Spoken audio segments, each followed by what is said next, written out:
If you're a service provider and you've ever hit a point in your business where things are working, clients are coming in, money's coming in, but you want more.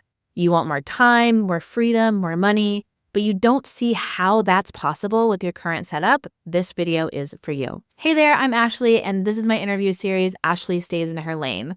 This is where I bring in experts outside of my own zone of genius so you can learn from others and build a business that's well-rounded and actually works for you.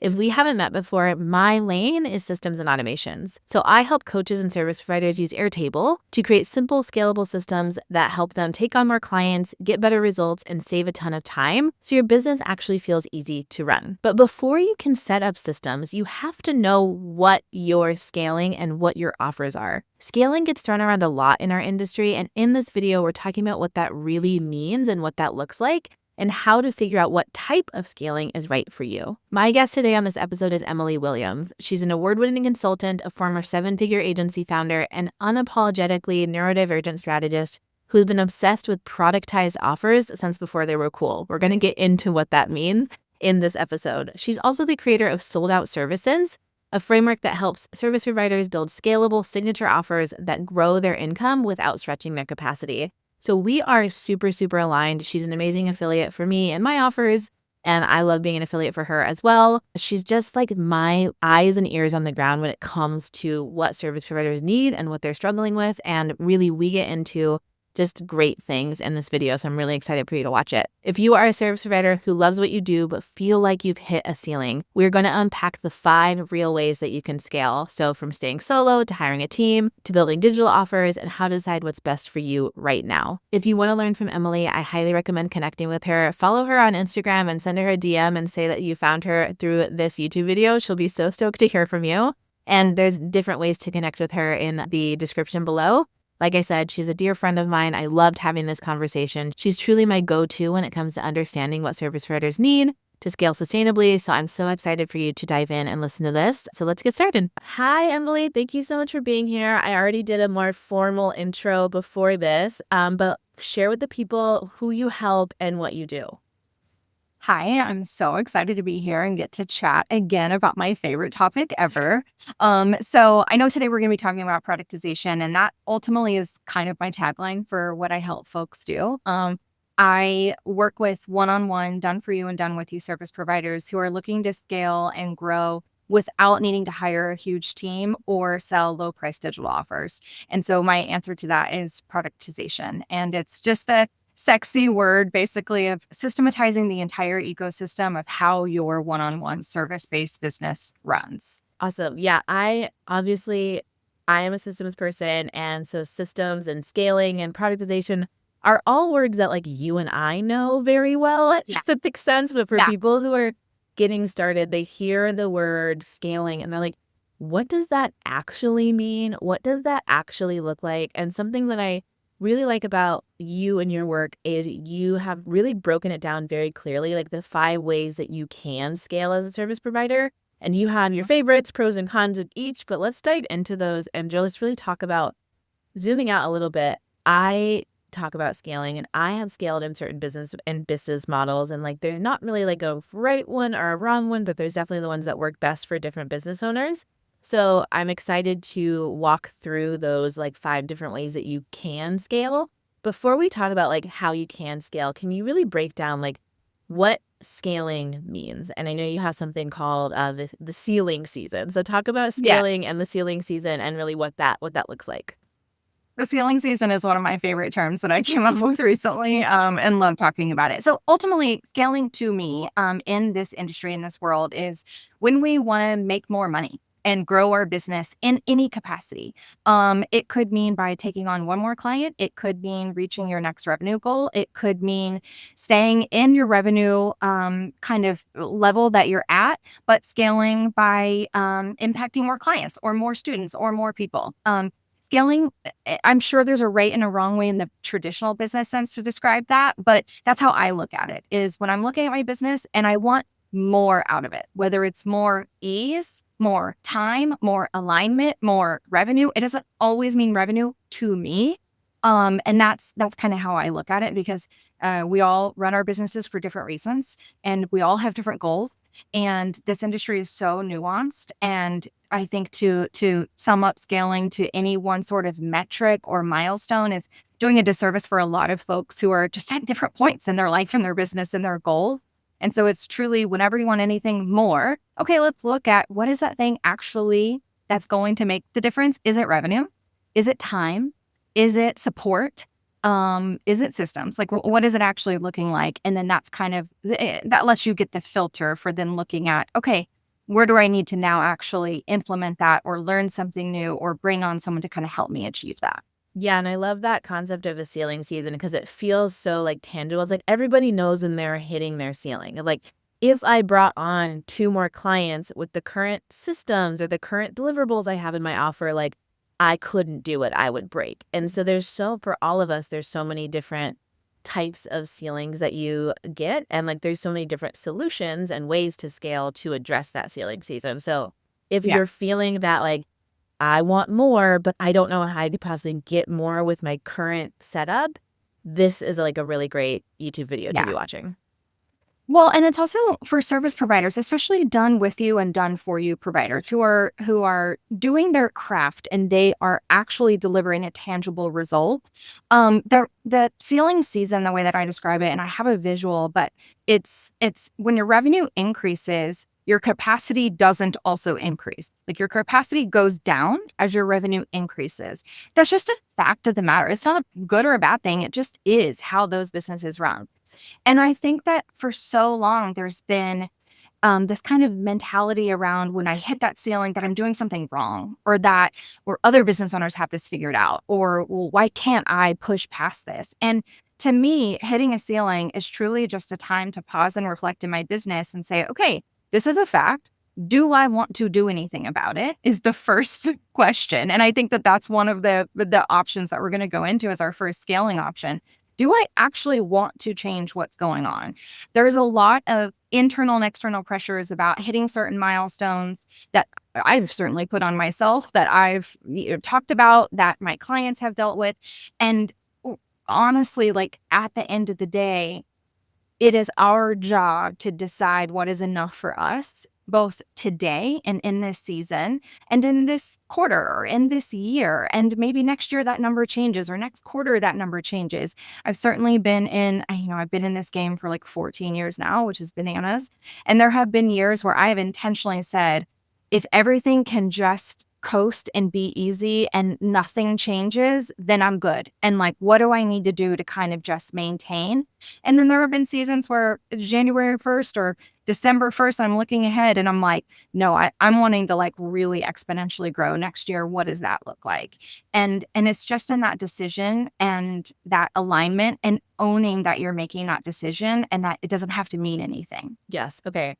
Super excited to go into this one because this is like my favorite. Like, but the fact that decide you're good is with your first scaling option is amazing. Before we get into that, people oftentimes are like, well, is this conversation for me because I am a grant writer or I am a wedding photographer or I have VIP aid or retainers? What type of service providers and specific offers is this conversation relevant for? Yeah.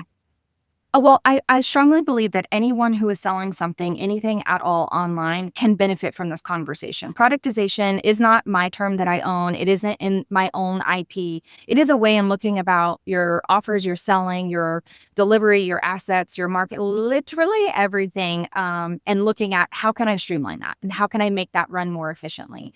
Productization, another way of kind of looking at it is if you were to put on the lens of your business and pretend, even if you don't have plans to, that one day you were going to sell it, what would you need to do to streamline it? And to what degree of that could you plug into your business right now just to help you and your team if you have one, or your clients or your students, and just that experience? But specifically, my zone of genius is within one-on-one service-based business owners who are doing done for you and done with you. So these are folks typically in the creative space. So I'm talking about bookkeepers, photographers, wedding planners, web designers, copywriters, launch strategists, systems experts, people who are both online and what I'm considering a hybrid service. So maybe they deliver their service in person, like a photographer or a wedding planner. You're face to face with those folks, but you also have a presence online, a website, a CRM, information behind the scenes, way that you deliver assets, maybe revisions, you're onboarding clients, and you're doing the work, and your craft is also your service. And so you are a photographer who offers photography, or a copywriter, or whatever it might be. Cool. Yep, that'll make sense. So pretty much any service provider, if you're doing done for you, done for you, done with you, anything like that, you can really look at this. I think so many times a lot of people kind of discredit themselves or think like my stuff is too unique to productize, to standardize, create systems around, or like I am creating like custom proposals, and there's always going to be ways that you can standardize, to productize, to create systems around it. So that's just a really great caveat before we get started. Okay, so let's talk about those 5 scaling options and dive into a little bit more of that first option of deciding that you're good and that maybe you don't need to scale. Talk about the pressure, like what I'm mostly curious about is what I see often is that people feel like they should achieve a certain mile, that should Yeah. versus I'm good. Like talk about what you see a lot with your clients when you're like, wait, you actually are probably just fine as is. Yeah. A big part of this, of deciding that you're good in the conversation of scaling, is first understanding your numbers to begin with.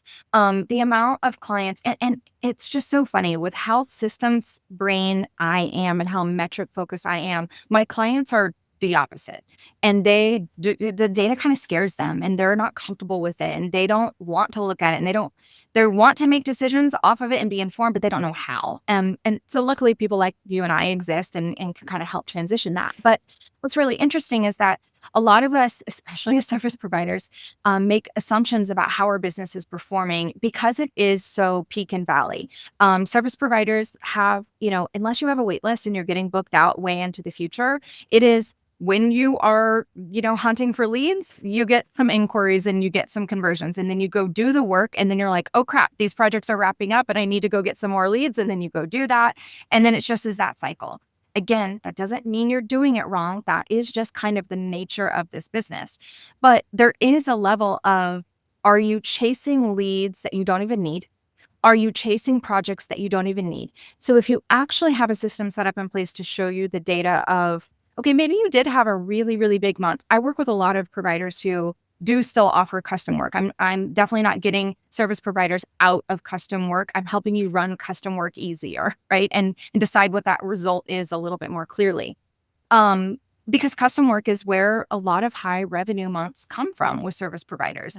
And so it can be really easy to have a revenue month where you maybe, your invoices for your custom work gets finally paid, and that person who owed you that invoice from last quarter finally paid, and you have a 30 or 40K month, and you're like, holy moly, this is great. But then next month, maybe you're back down to 2 or 3K, and you beat yourself up for that dip in that the valleys and the hills and the valleys of business of just how this runs. But if we're actually looking at from a bigger perspective of where and how that revenue is carrying us forward, we can understand where that money is moving. But specifically in the deciding you're enough, how I look at this is we all have our revenue goals of what would be nice or what would feel good or what we want to kind of fund a different version of our lifestyle or a different version of our business. And then there's the number that we need. And that is needed either for bills or for what we've decided our business is here to serve us. A lot of us have different reasons of why our business is here or how many hours we're working in it or what amount of revenue is coming from it. And that is all amazing. Know your numbers and know what is your minimum that you want your business to be bringing in every month. And if you're reaching that, then technically you're good. And deciding if you want more than that is totally acceptable and fine. And I love that. And what lever actually needs to be pulled in order for that to happen? What needs to be systematized and cleaned up in order for that to be easier? Or if it's a simple fact of the matter that you've reached the goal that you set out to reach and you just want your business to run smoother or get some stuff off your plate, that's a different version of this conversation of where productization definitely comes into play, but it doesn't have to be about scaling. Yeah, and I can share my personal examples as we kind of go through this, but I remember I don't think I've ever felt like I was good.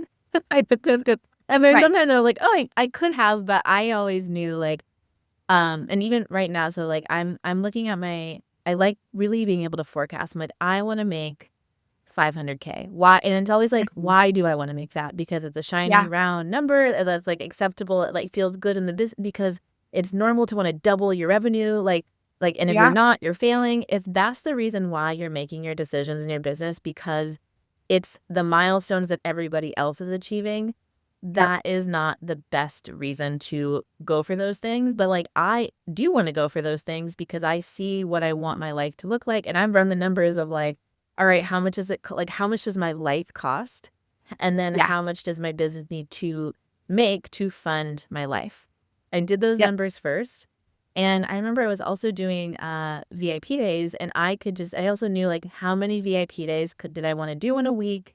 How much was I selling those for? And then I saw the discrepancies of like, those are not going to get me to the number Yep. that I want. And so figuring out the different ways to scale, like I hit that ceiling season very early on in my business. I was doing VIP days of systems builds, and I think I could have would have loved to have found you earlier to be like, how could I have like standardized those or like made those easier to deliver? But I didn't know that that was an option. So I went a different route, Mhm. which is one of the options that we'll share and we'll go through. Yeah. But I think deciding if you really are like, hey, actually like my business only needs to make 75K, 50K, 100K, I'm Right. good. It's okay to be like, I'm good at this. I'm good at this level, but there's still ways that you can streamline and simplify and optimize. So Yeah. even if someone is like, okay, I'm good at, I don't want to say staying small, I'm good at the level that I'm at. What Yeah. should they still be focusing on refining or streamlining or productizing? Yeah. Well, and I think part of this conversation too is because I remember being in a spot where I was like, okay, I've hit a good revenue that feels good to me. Now I want to hit this revenue consistently because I can hit it every 3 months or every 6 months or whatever. But what would it look like if I hit it consistently? And so I think that that's part of the conversation too of like, I've hit the number and I know that I can, but what would it look like to maintain that? What would it look like to pay myself a salary consistently every 2 weeks or every month or every quarter, however it is that you want to pay yourself? I think a lot of the times the consistency is an underrated lever that we can pull in the staying good and deciding that you're good. Yeah, the revenue is great, but I wish I didn't have just balloon months, or I wish that I had maybe something more recurring and sustainable in those months where it does dip down a little bit. And that's part of that conversation. So for that, I would look at a lot of my service providers have so much, I call it hidden revenue. It's the hidden revenue that is existing in your current client roster list, your past clients that you've wrapped up, and then the clients that are waiting that your clients currently know who they need to refer you to. And there is an activation formula that I have inside of my program where we walk through this. But my favorite thing is to uncover hidden revenue in your business to help you in those months where it is dipping down and where there is that lack of consistency. I have this, it's called a magic rate calculator, and we all approach money in a different way. And some of us want to look at it. And I think when you're at the level that you're at, and I've been there too, where I'm looking ahead at years, there's just a sexy number that I'm after and I want it. And I don't necessarily have a reason, and that's okay. And like, I just want to work toward that because the math supports me getting that. And it feels fun to be in the game of that version of business, right? And so we start with that end goal number in mind, and then we work backwards. Okay, well, how do I fill that container with what of my offers, with what of my time? How much do those things need to be in order for me to reach that goal? Well, some of us really like to say, okay, well, regardless of how much my company is making, I want to pay myself 10K per month, like salary, payroll salary. Okay, well, what do we need then to make that happen? How much are your expenses? How much do you need to save for taxes? How much do you need to save in your business savings, et cetera, et cetera? And you can look at your revenue goals and your benchmarks either from a bottom up or top down perspective. And so I have a calculator that shows you both because sometimes it just takes the right version of the data for it to click in your brain where you're like, okay, that sounds fun to work toward. Now, what do I need to make that happen? Yep. Yeah, I think that oh, something that all of your work and my work helps with too is like, okay, this is the number I want, but like a lot of us are not willing to sacrifice our quality of life to achieve that number. And like there have been Yes. times where like I got a bunch of one-on-one clients, but it was a nightmare to deliver. And I'm like, this money isn't worth it. This money isn't worth it. And so Yep. creating systems, working on productizing, it's like makes it more consistent and like you will get less nightmare clients if you know the system that you're working for every single, like when they join the offer, you know what they're going to go through. And like, you get way Yeah. less customer service complaints. And it's just like, even deciding that you're good, like there's going to be opportunities that you're like, how can I improve my client experience? How can I standardize that? How can I like make my nervous system, like I clock in and clock out of my business? So many Yes. people that we both work with are stressed out about their business because they don't have processes. And so being Yep. able to be like, yeah, I'm good from a money perspective right now technically, but can I create processes so it's just easier and easier for my business to run Yep. is huge. So I mean, the amount of things like for service providers where it's like, okay, I need to send that revision, and then they provided this feedback. And so, okay, they're technically first in queue, but it's all living in their brain. yeah. And it's all like, okay, yes, I said I would go to that networking event and I chatted with 3 people, but I haven't reached out to them yet. And this person said they were going to give me a referral, but they haven't yet. And it's that stuff that just like constantly lives in our brain that if you decide you're good, those are the kind of things that I want to get out and get working for you behind the scenes. Yes, and I will say something, I don't know if you'll agree with this, so you can disagree if you'd like, but I feel like a lot of people prematurely say that they're good because they're like, I just don't want to deal with the possible growing 100. pains of growing. And I'm like, I want you to decide you're good like, is your business supporting your dream life? Like all those things, if Yes. it's truly good, but don't just say you're good because you want to like, there's a lot of negativity about $1 million business owner or like those Yeah. like there's a lot of like, "Oh, I don't want to be one of those people." And it's like, that's it. Like that's not deciding you're good. That's like being afraid of growth. And so Exactly. Yep. there's a nuance there that I also want people to really like feel good with your numbers. Don't be afraid of Yep. growing. Well, and it's wild because I feel like, I mean, I could have a whole conversation just about feel good of numbers because it's obviously different to everyone, right? Like you can say 500K and someone else can be like, I'd be good with 150. And like, it's all different, Yeah. right? And there is both sides of this conversation where I feel like there are some people who don't push themselves enough because they're afraid of figuring it out and wanting to deal with it and being that kind of business owner. And then there are some people who will look at those folks and say, well, you're not dreaming big enough. Like, why wouldn't you want this? And it's this weird nuance of like, I want you to decide you're good and understand that just because you don't know how to get there doesn't mean it isn't possible and doesn't mean that we can't figure out how to do it in a way that feels really good for you. Yep. Yep. And that brings us to the people who are like, okay, I do see, let's say there's 100K gap. Like I want to make 100,000 more dollars next year. There's no way I could do that with my current offer and my current Yep. setup. So your Yep. next scaling option is building a tiny team. Walk me through Yep. what that looks like. And it's so funny because it's literally where I'm at right now in my own business. So I've started and pivoted so many times. Like I said, I've been in this space for a long time. I've ran a lot of different versions of business, and this is the spot that I'm at. And I'm looking ahead at next year saying, okay, yeah, here's the revenue gap. Here's where I would like to be by this time next year. I can't do that all on my own. I don't want to do that all on my own. I think I even need to shift my own language because I literally could. I could systematize the crap out of everything and I could just kind of pour gasoline on what I know is working. That's not the version of the business that I want. Mhm. And so, of the goal that I want, the revenue goal that I want, and how I want it to look, the answer for me is building a tiny team.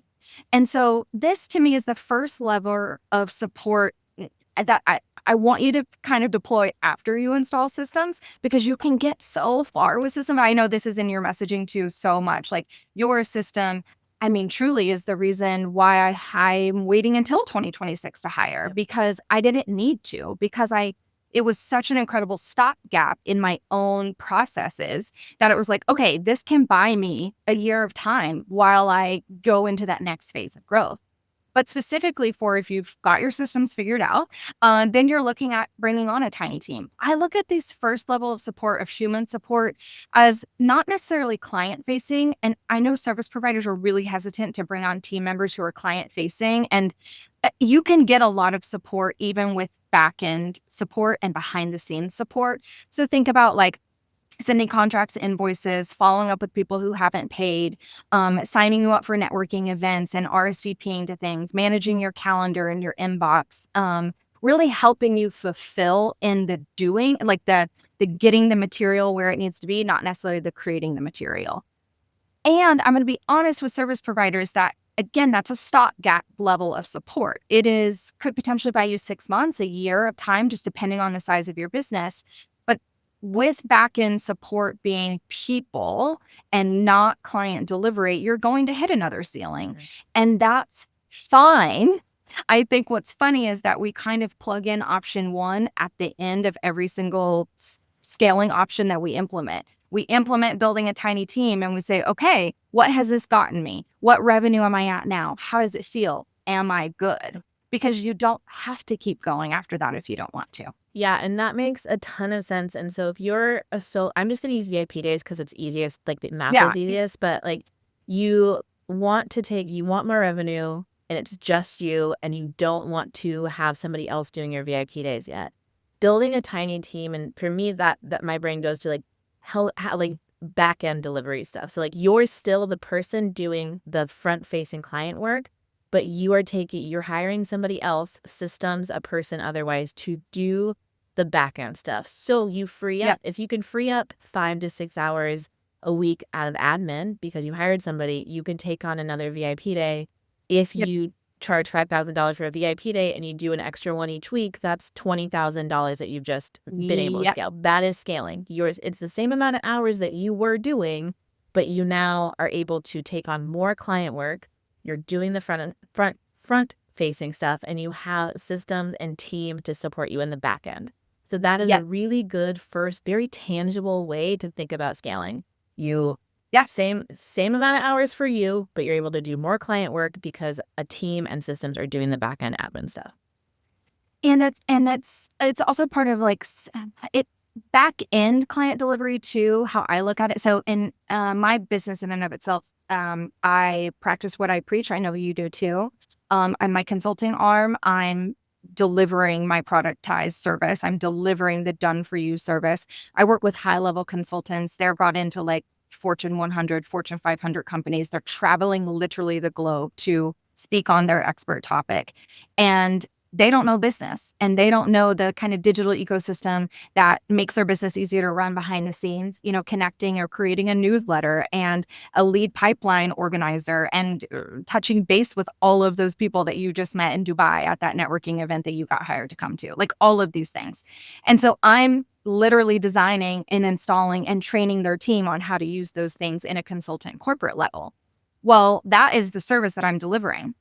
I can take on more of those people as soon as I train a team member, which I'm doing in 2026, to basically duplicate the system that I designed and install it into their business. Now I can take on even more clients because that person's going to be trained on how to bring a year's worth of their networking data into this system for the client. Another like white glove service that I offer where it's all brought in, organized, labeled, tagged appropriately. All the automations are turned on. Everything is running smoothly. Videos I've already recorded for the team. My team member can now deliver those videos to their team. So there's different aspects where even without your front end client knowing that you can have support happening behind the scenes. Yeah. And that is, I think, such a good baby step into getting support. If you do decide to go more agency path, there's some of these other things that we're going to share is that you can get there are ways you can get support. Totally. Like you don't have to think like, oh, the client is going to like, there's so much that your team can do. And just in terms of like maybe doing a back end review of things that like you're compiling Google Analytics metrics. Do you have to be the one compiling Google Analytics metrics? It's literally anybody could do it. The strategy or like the secret sauce that you haven't been able to create an SOP around yet or train a team member on, like figuring out what are the parts of your offer that you can delegate and start to think about those things first. Great way to scale. And the third option we have is going full on agency mode, you call it. So describe this path. Yeah. And it's one I lived for about, full agency mode about 3 years. Micro agency mode, about 4 years. And I would consider even you at a little bit of a micro agency level. I think that there's so many nuances and subcategories of agencies that we could talk about all day. But the long and short of it is bringing on actual team members, contractors, or employees to do client facing work. This can be done in a variety of ways. You could white label. So it could be just your company provides this service, but they never meet the actual provider who does it.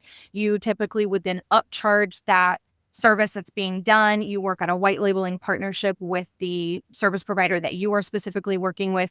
For example, maybe you're a website designer and you're really good at design and high level design and strategic design, but you don't love copywriting, but you know your clients could get an even more phenomenal result if they had really good copywriting. You could partner with a copywriter in your space who's really good at your niche or your industry or whoever you serve, and either white label their services. You could direct your client to hire that person for the copywriting. You could just work out a partnership with that collaborator in some capacity. You could hire that copywriter and bring them onto your team, and you could be their only client. Maybe your company grows that large and that big. All of those are different options in the agency mode. It is interesting running agency mode. I would love to hear your perspective because the reason why sometimes I'm so vocal about like the things I want service providers to think about is because I've made all of these mistakes before. And I'm like, if I had just known this thing, I would have maybe made a different choice. And I remember specifically being in full on agency mode and not realizing how drastically my role would change as the CEO and having to transition into becoming a leader and managing people. Yeah. And I didn't love it. And so I could convince myself that agency mode was never going to work for me. And so I left it and I got out of it. Yeah, so this is definitely the phase that I'm in now. And I think that this is the more advanced way to scale, and it changes everything Yes. about what you focus on in your business. And there is Yes. absolutely no way you could go full on agency mode and have other people doing your delivery if you do not have a productized signature service. There's no 100%. way, and I know because I unfortunately did go full agency mode without really having a signature service, and it was messy and clients were not happy and like it was a lot. But I'll share Mhm. what I have now. It's actually, I'm looking at my calendar. I have one of my they're called delivery assistants in I offer. They set up the systems, the Airtable systems that I have created templates around, trainings around. They are experts in my way of doing things, and they do these 3-hour build days for our clients. I have one delivery assistant doing one right now. Somebody else did one at 7 a.m. And there's like 3 more happening this week. So we have 5 VIP days Mhm. happening this week that I knew with my lifestyle, I was like, I am not You going to can. do, I don't want to build because that's not where I'm happiest. I have Mhm. ADHD. I get bored of setting up the same basic system in everybody's Yeah. businesses, but I get Yep. really excited about creating new solutions and new templates and figuring out new issues. We also I was also listening to what my clients needed and what I was unwilling to deliver, but what I knew other Mhm. people could deliver for me. So, for example, we Mhm. have support ticketing systems. Like, we have support tickets. So if a client has an issue troubleshooting their Zap, I don't want to answer that question. Uh-huh. Yep. It's not where Yep. my skill set lies, but they were asking for it. They were also asking for a lot of VIP day availability that I don't want to work in Yeah. December, but we have Mhm. availability every day in December because I was able to hire people on. So the Yep. agency mode worked well for me because I did hundreds of VIP days by myself. I have productized the signature service. Like, they know how to set up these things. Mhm. And so that is something that I think people jump to way sooner. Like, do not go into an agency mode before you talk to Emily and before you feel like you have 100%. your systems like streamlined and Yep. productized. Do not go full on agency mode until you have Airtable.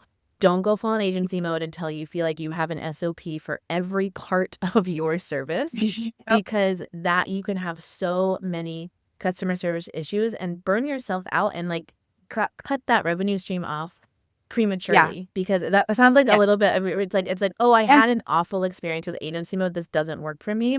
When Yep. now I'm like, agency mode rules because I Yeah. have a signature Yes. service and I have SOPs and I Yes. have team members who know how to do this. So there's not like, it's not necessarily like there's bad ways to scale and good ways to scale, just like what's the right time for the season that you're in. And so that's the season Exactly. that we're in now. And you mentioned that it changes the way that you work as a business owner. That's like I am kind of have to create a VIP day review day form. So like I'm having my team Oh, okay. members be like, how prepared did you feel about this call? How prepared did you think the client was for this call? What systems can we make to make it even easier? And it's really like it's so interesting to get feedback from a client because there's a client forums too, for a client to be like, I didn't like that delivery assistant. Like, I don't think she was very prepared. I don't think she did her job. That is something as a CEO who is like, I'm not in control of the outcome all the Uh, time. Like, yeah. those are layers of customer service that you have to deal with as an agency owner. Yeah. And I like dealing with those problems. Like, I'm built Yeah. and ready for those problems. And so it really just depends on what you feel ready for as a CEO to like what you want to be working Yeah. on. So I'm definitely in the higher level reviews, visions, and support than Yeah. the actual delivery and client delivery. So it just depends if you're ready and excited for that. Yeah.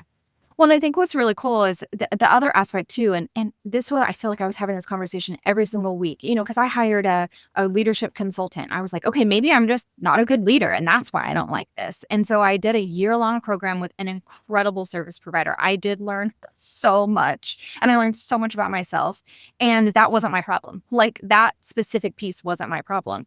But what I was looking at was the conversation around hiring and turning into I don't even think agency was the word that was being used necessarily back then, but it was just people who could help you deliver.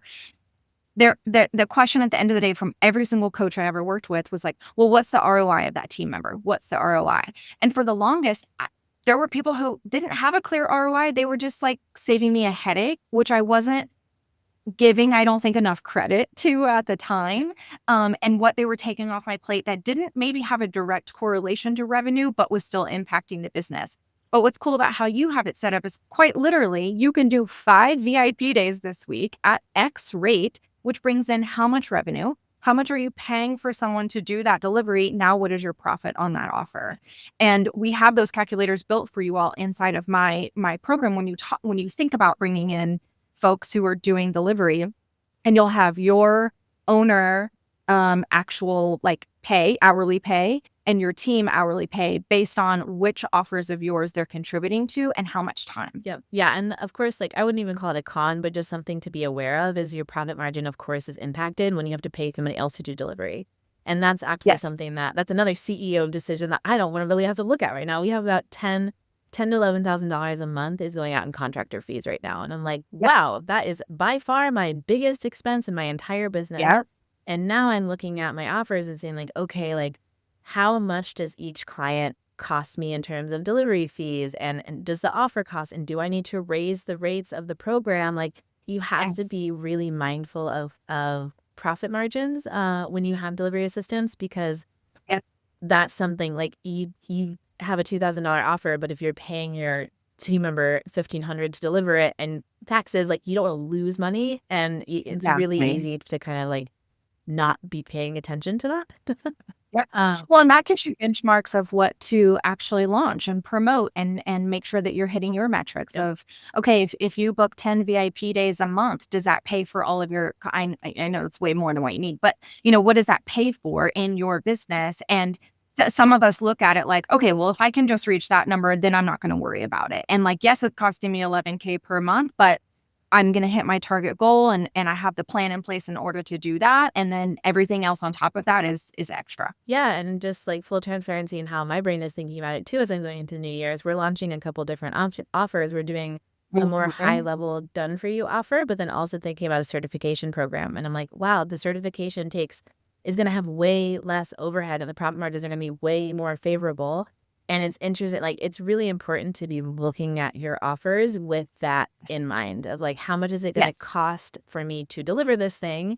And if you have the tiny team, whether the team is forward facing or back end, there are costs Okay. associated with it, and baking that in when you're making your decisions is huge. Yep. And I like playing hypotheticals. I built it into one of the formulas that I work with my students where you plug in all your offers, you plug in how long it takes you right now. If you've had any team, how long does it take them? So what does it actually cost you and what's your profit? And then there's a literal formula built in where it's like, okay, hypothetically, if you were to save 3 hours of owner time, 5 hours of owner time, how many more clients could you take? And then how much more profitable is that offer? If you adjust the price by $500, $1,500, whatever it might be, how does that impact it? And it's just about informing you to make the decision that feels right for you right now. Does raising the rate feel really good? Great, do that. Does pulling yourself 3 hours out of that container? Do that. Yeah. And I think that's like my 3, 6, 9, 12 hours, 12 hours of VIP days are happening this week. And so for me to be able to see like, what can I do if I took those 12 hours and I turned them Yes. into 5 more clients because I was able to focus on making a YouTube video instead of delivering, like that feels really Yes. exciting and like how I want to use my time as a CEO right now, which feels awesome.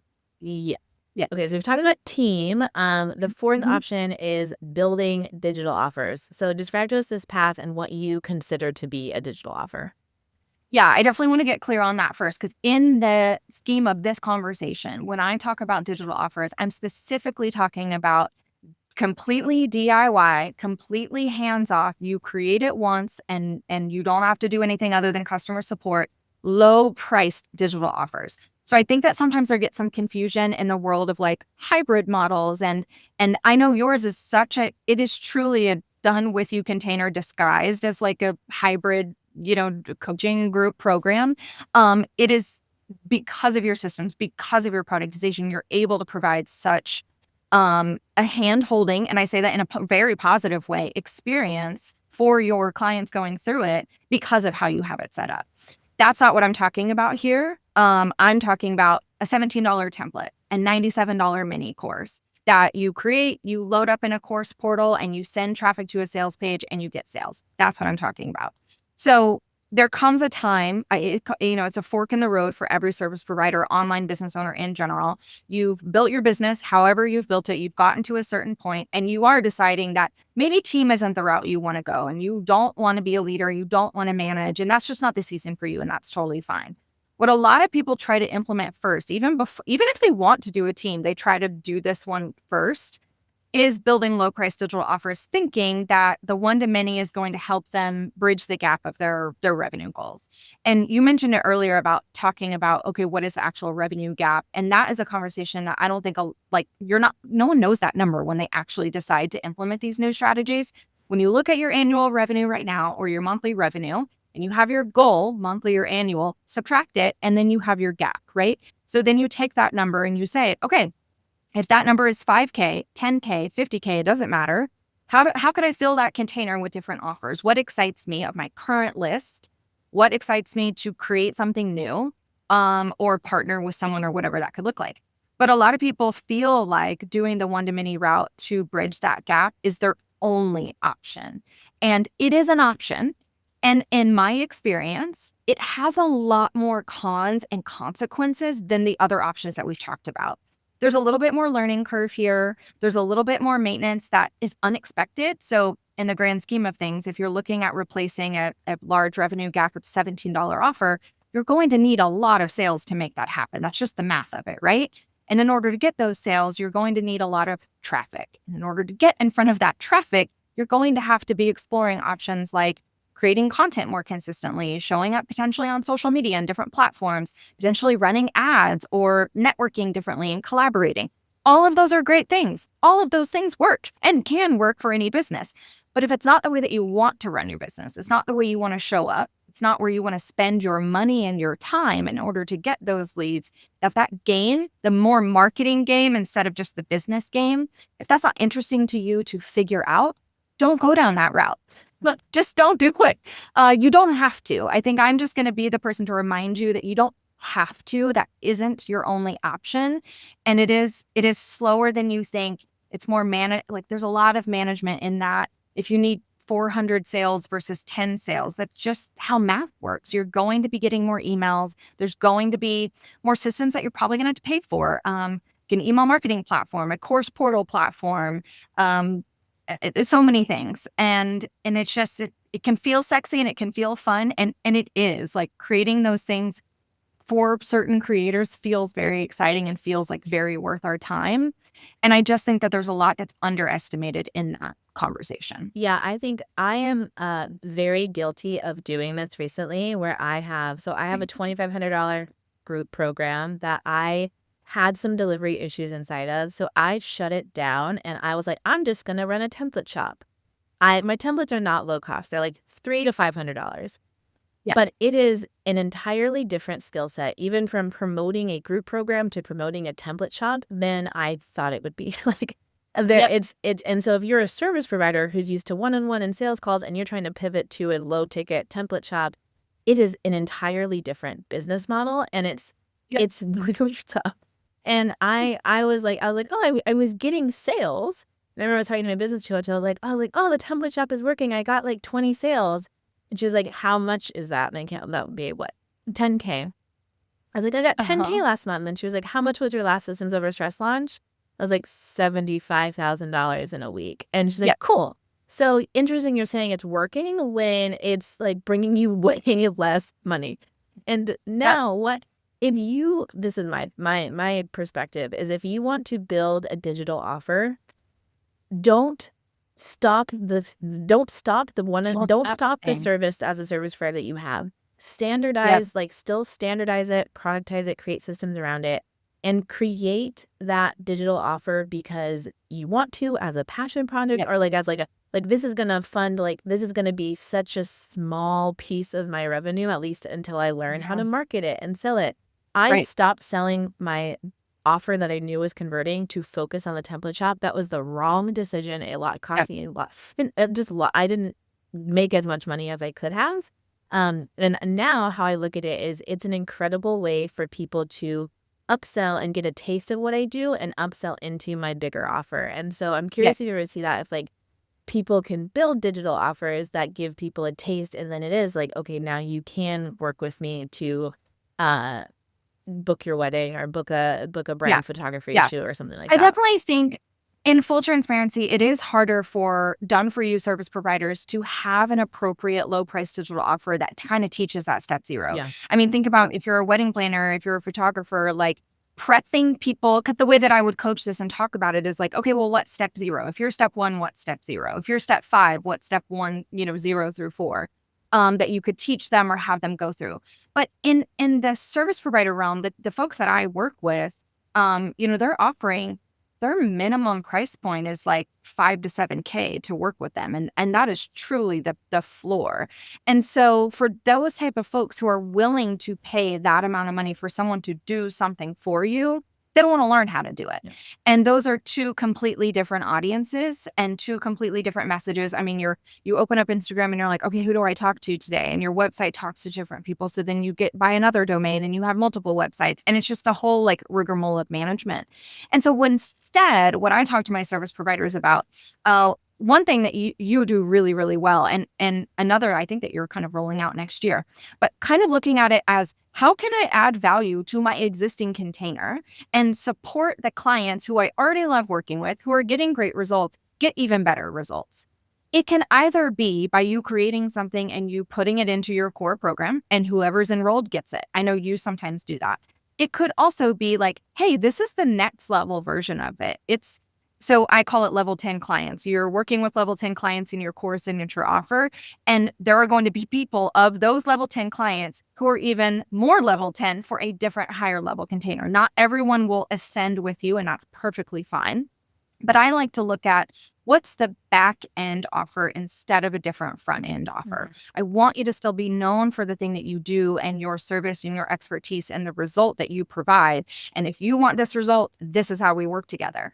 But then it's the ongoing support, maintenance, strategy, advisory, whatever it could look like in your industry that you could provide as a retainer and recurring offer on the back end that can increase your lifetime value, increase your average client value, and help build up those potentially lower months that you might be having with recurring revenue. Yeah, and I'm curious because it seems like the other options of scaling are like these are ways that you can scale. And it seems like you're saying like the $97 under and probably like digital offers aren't the best way to scale as a service provider. But what I'm curious about, it sounds like you might be saying is like, let's say you have the 5K done for you retainer thing, like, or like the done for you website build. Being Mhm. able to offer and say, hey, if you need website edits, like, or something like that, like being able to do more of like a back end offer that you can Yeah, digitize. Or and you said like you don't consider me in the way that I built my structure in a digital offer, but I actually do think that doing something like a group support or at least something like that is a way to scale. So if you're a service provider that does absolutely. website builds, you can launch a group program or something that is website builds in a week. So instead of charging $6K, you're charging $2,000. But if you can get Yeah, 10 people and you're going through like a course like that, like if you can scale that way. You can scale not absolutely. with a $27 digital offer, but like Right. in a group program or something that is half the cost of your done for you offer that you can get multiple people in. Tell us about that, like your thoughts on that Yeah. structure. Yeah. It's one of my favorite things to do after we productize, systematize, get everything functioning behind the scenes of, okay, if you're deciding that more is what I'm after, more revenue, maybe you don't want to work with more clients, but you want more revenue. That is also like a really fun lever. Okay, then how can we serve these people deeper, on a higher level in just a different capacity? And so service providers that I work with, again, are premium priced, right? And a lot of them, the strategy of just raise your rates isn't enough because they already have and they might be priced out in their industry, or who they want to work with, they are priced appropriately. And so maybe there's a couple of refinements, some adjustments we could make. But my favorite thing is to take exactly what you're talking about and do either an audit, an assessment, a sprint, an intensive. These are really fun containers to create that can still sometimes be just one-on-one. We don't have to do group for all of them. But my clients are seeing success in, if it's a front end offer, not digital, but it's productized, it's more of that audit assessment. And so if maybe before having someone come in and do a complete systems rebuild for your photography business in Dubsado, they do an audit of what tools are you currently using, and where are your opportunities, and here's kind of my advisement for your game plan. And they come in, it's lower price, maybe it's $300, $500. And then the goal is, okay, you can either take this plan and implement it yourself, or you can hire me to do it for you. And you're just then upselling into your next container. And so it's more so about, instead of teaching them how to do something like in a DIY course or a low priced offer, you're making them problem aware in that front end offer. And then you're the solution to just hire it out. And then the back end offer is, okay, well, now this thing, maybe your website, you join the, website copy maintenance plan, obviously something sexier. And like once a quarter, we all meet together and we refresh your H1s and we make sure your links are still working and we check your SEO, and it's a group container so you can serve more people, Yep. but you're just offering that ongoing maintenance for a lower fee. I love that. And that is like an amazing way to scale, is to create other supporting offers to your main signature service. But you cannot have the brain space to think about that if you are putting out a million fires in your signature service because you haven't standardized it and you haven't productized Yep. it. Like all of Yep. these things. And what I find people burn out. I hate when people come to me and I'm like, okay, tell me what's going on in your business. They're like, I have masterminds, I have group programs, I have one-on-one VIP days, I do workshops, and I have a template shop. I'm like, there's no way that all of No. those are standardized, good to go. Like, we've got to really pare down your business. Like, when they're stressed out, it's because they're trying to do all of those things not very well. What I'm Yep. really excited about and very proud about is I have sold the same Systems Over Stress as group program. I've sold this only that for 3 years. Yep. And now I Yep. finally feel like it is standardized and is productized enough that I can start to think about other offers because this one Yes. is so rock solid. And like that takes time. So don't Yes. don't like don't try to say, okay, in Q1 I'm gonna launch this VIP day, and then in Q3 I'm gonna launch this group. It's a lot. And until you've like Yep. really, I have found, I'm curious your thoughts, like try to get all of your revenue, the bulk of your revenue from your signature service first. Like find your good enough Yes. number there, Yes. hit your ceiling season with that one offer, Yes. and then Yes. deciding to add in other offers that support that signature offer is a Yep. way for you to increase your capacity and get out of that ceiling season. So Yep. that would Yep. be like your option for is like build the digital offers that support your signature Yeah. offer, but only after everything is productized. 100%. And it's just designing that productized offer Yep. ecosystem. I mean, we've heard that term before, but it is truly the like, how do they, flow into each other? And it doesn't always have to be linear where everyone just descends. It can be this kind of ever evolving, moving kind of orb of your offer ecosystem. People can come in and come out whenever it feels right for them.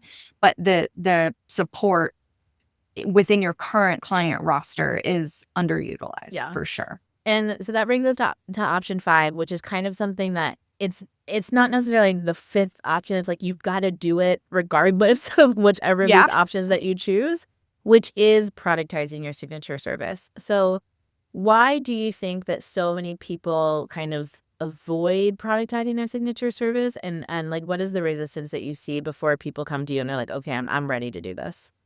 Yeah.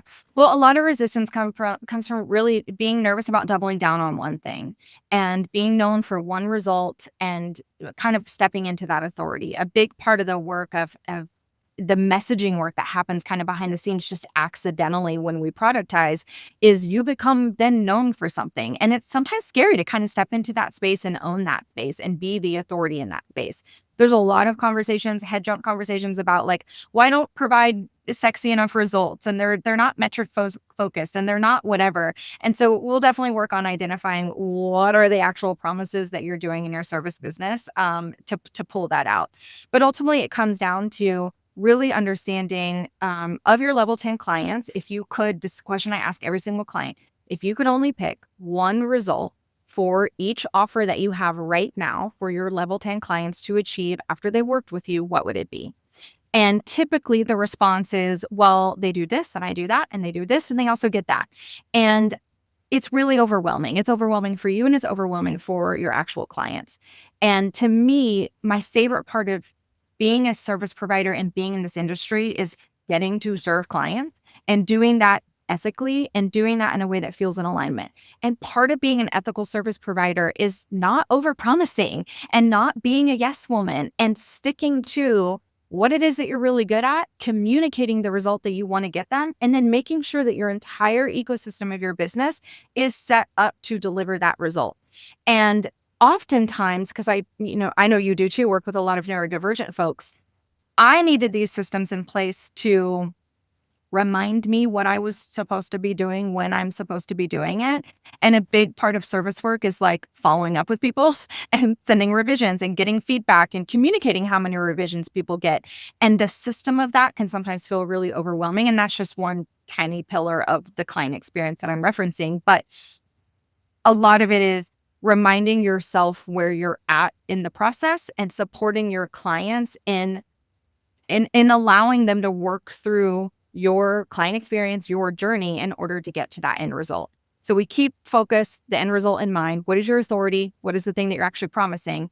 And then we go through an audit and every single section of your business and say, okay, is this pillar, is this piece set up for you to deliver that result in the best way possible? Yeah, and I have found this is one of the reasons why we're so aligned is we really start with results focused first. It's like, what is the result that, and I think so many business service providers, and that's why I wanted to talk to you as the expert, is they're so afraid to promise a result other than like, well, I built them a website, but it's like, Right. what does that, like, what's the goal of the website? Is the goal more like opt-ins to their opt-ins? Like that's something we can track, but they're so afraid to like say with their chest the result that the website gets.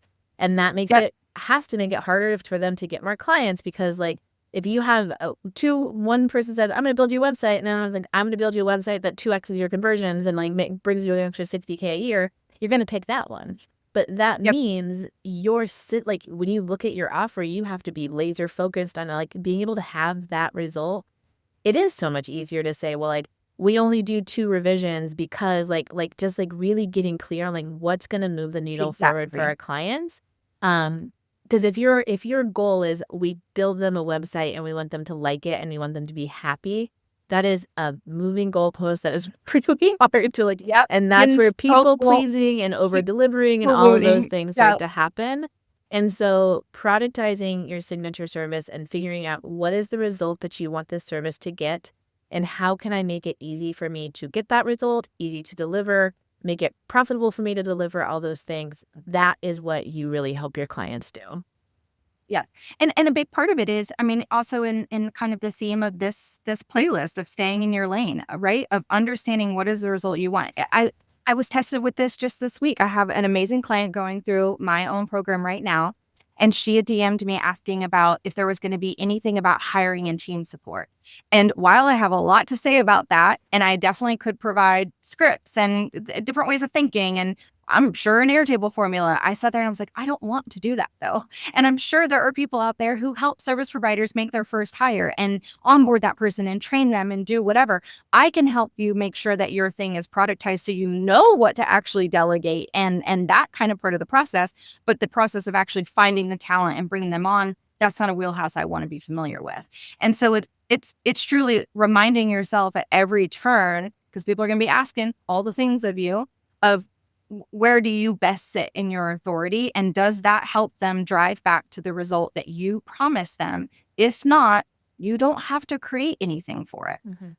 Yeah, and it makes everything so much clearer when you do get client feedback of like, hey, could you add this template? Instead of saying yes, being able to look and be like, actually, that doesn't best serve the result that I'm focusing on. So I'm focusing on other things. Like we have people wanting to know about our affiliate template. And I'm like, yes, I can make an affiliate template. But there's about 7 other systems updates I want to make to the program to get that result than muddying like the result that you can get. So having that clarity absolutely in your offer is the way that you can scale easily. Because like I said in the beginning, so many of us we grow bigger than we thought we were going to and get customer service complaints. And then we were like, it's not, scaling isn't worth it. Like it's not worth the money. It's not worth the stress. When if you productize your service, if you set up systems, scaling is easy. Like there's challenges that come up, but it is pretty straightforward and simple. And the capacity that you can have, like I'm about to have a 400K a year. Like I couldn't have done that all on my own. And like to be able to like, that's the type of stuff that's possible if you want it when you really start to zoom out and think about things in like scalable systems, productizing your services and all of that. Absolutely. Okay, Emylee, tell people if they've stayed to the end of this, please drop a comment below because we'd love to hear from you. But we'll have like relevant links in the show notes. But tell people how they can connect with you and your main. We've kind of hinted at like the containers that you have, but how people can work with you. Yeah, you can definitely hang out with me over on Instagram at Emylee Says. You can head to soldoutservices.com. That's my main website. I'm also on Substack, the Service Playbook. And then I have a podcast if you like listening to strategy and interviews, Sell the Damn Service. It's specifically for service providers who want to stay service providers. I'm adamant at helping y'all grow and scale while not having to, pivot your entire business model. And so I talk about that a lot over there. My core offer is Sold Out Services. It's where we walk through the 6 pillars of productization in your business and basically enable you to make more money, increase your capacity, impact and serve more clients without having to do one-to-many or have a huge team. I definitely might partner with you and say, you need to bring on some support and here's how you can do that. And here's who you need to chat with in order to make that happen. But the first lever we pull is absolutely results-focused productization and systems. Awesome. Cool. Well, thanks so much for your time. And if you have any questions for Emylee or me, go ahead and drop them in the comments below, and we'll see you on the next one. Thanks so much for watching this episode. If you made it to the end, go ahead and drop a comment below and share your biggest aha moments. Connect with me on Instagram, connect with Emylee on Instagram, and go ahead and make sure that you are subscribing to this channel so you have all of the notifications for when we drop new episodes. If there's anybody else that you would like to see in the Ashley Stays in Her Lane, go ahead and drop those comments below as well. And we'll see you in the next episode.